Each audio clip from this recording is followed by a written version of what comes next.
I'm Linda Cabrales with the Utah Innovation Center, part of the Governor's Office of Economic Opportunity. In the 1890s, there was a gentleman by the name of Henry Ford that was ready to change the world. He had thought of a new vision of what he had for a new way to have transportation. He started with a lumber company, and he moved over as the night engineer with the Edison Illuminating Company. In 1894, he was promoted to the chief engineer. He and a group of friends and some co-workers decided to go with his first invention, the quadricycle. Henry Ford's quadricycle that you can see here is the first horseless carriage. It was rode on 4 bicycle tires. It had a buggy seat. He didn't have a steering wheel, but it just had a tiller to kind of give control. And the best part was that it was a 4-horsepower engine, which gave a new meaning to the word of being pulled by 4 horses. He also used very common materials. It was an angle frame, a wire frame. He also had a gearbox that had 2 forward gears, but no reverse. So this was his first idea, and he was excited to move forward. His next invention is the Model A. So you can see here that there were a few additional features that came with this. He had an upgrade on the tires. He included a steering wheel, and there's a horn so people could tell that he was on his way or that he had arrived.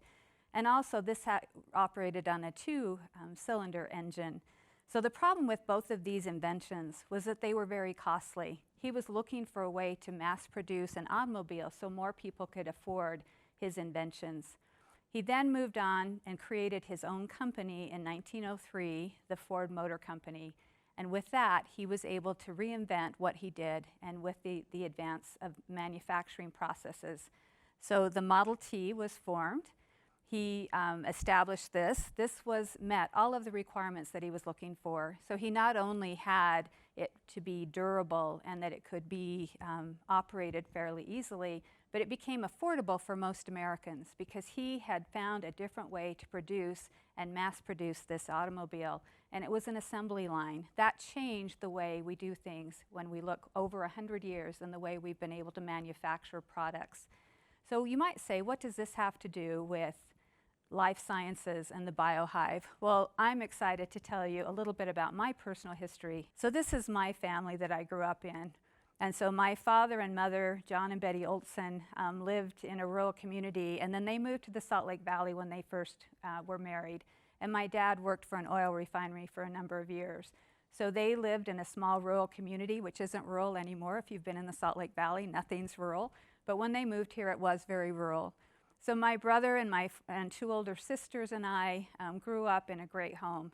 But not long after this picture was taken, my father passed away from a massive heart attack. And that was about 30 years ago. And then the health history started from there. About 15 years later, my mom had a brain aneurysm, and she had moved back to a rural community. They had life-flighted her to the regional hospital in Provo. And I went there with my brother, who you can say we had the bald gene in our family, and also my sister Kathy, the one in the middle with the dark hair, and I'm the one with the red bow, and I was expecting my first child. We met down at the Provo Hospital, and we got there just at the same time as the life flight was landing, and we met my mom in the emergency room. So we went there, and I had a little bit of premonition of what was to come. As we were in the emergency room, we were starting to talk to the doctor, and my brother almost passed out, so they had to get a hospital bed for him. Then when I walked down the hallway with my sister just in front of me, her balance was off. She couldn't really walk a straight line. We met with the doctors. They were able to clamp the aneurysm, but the prognosis wasn't good. My mom only survived about 6 weeks, and then she passed away.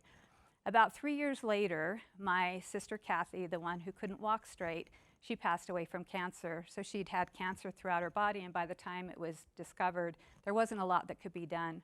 And then my sister Janice, the one with the blonde hair, bleached blonde hair, she had been living out of state, and she came for my sister's funeral. And she looked pretty fragile when I saw her, but she went back to Florida with her husband and her family. And about 6 weeks later, I got a phone call that she had had a stroke and that she was bleeding at the brainstem. So she also passed away. So I made a deal with my brother that there's only 2 of us, so please hang around for a bit. But he did for about 2.5 years, and then he also had a brain aneurysm, and he passed away.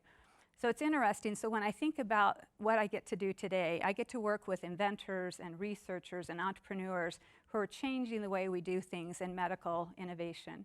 So I'm the director of the Utah Innovation Center, part of the Governor's Office of Economic Opportunity, and we support Utah researchers, inventors, entrepreneurs, and small businesses and startups in their efforts to innovate and find funding to move their technology forward.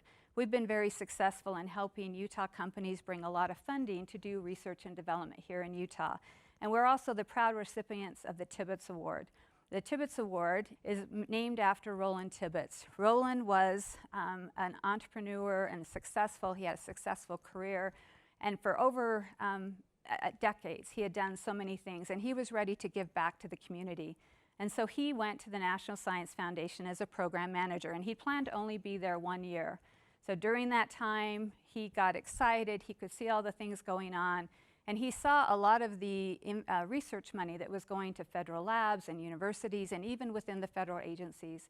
So he made a decision that some of that money needed to go to small businesses because they were eventually going to be the ones to commercialize the technology. So he came up with an idea, and he set out to create the SBIR program, which is the Small Business Innovation Research Program. He started a pilot in the National Science Foundation. It was successful.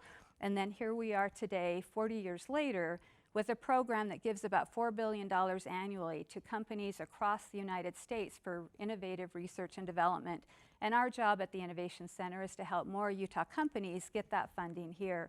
And we've been very successful helping companies do just that.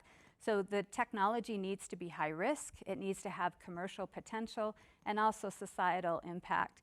And it's a very highly competitive process, and so we're looking to help those companies here in Utah bring more of that money here at home. So we've worked with several entrepreneurs and small businesses here in the state of Utah. And this is just a sampling of those, from medical devices to imaging technologies to diagnostics. There's so many amazing things going on in the state of Utah, so many amazing entrepreneurs within these categories as well as other types of things like simulation technologies and battery technologies. There's amazing startup spirit here in the state of Utah and so many amazing things that are going on. So taking this back to coming back home, now I look forward to the next generation. So this is my family now with my husband and my 4 children.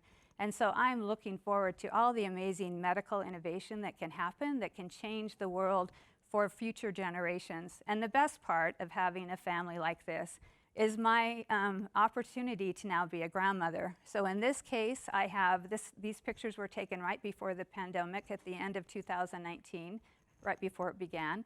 And I now have these 7 little grandchildren, but there have been 2 new that have been born. And so they are the future generation. And I'm grateful for this opportunity to be part of this innovation ecosystem in the state of Utah. If you would have asked Henry Ford what he wanted, he would have said, or what his customers wanted, he probably would have said they would have said a faster horse. When you think about Utah, he was willing to push the envelope. And when I think about the inventors and the entrepreneurs in Utah, they also want to press the envelope and find beyond the realm of possibilities to make new discoveries. And I'm thrilled to be part of that ecosystem. Thank you.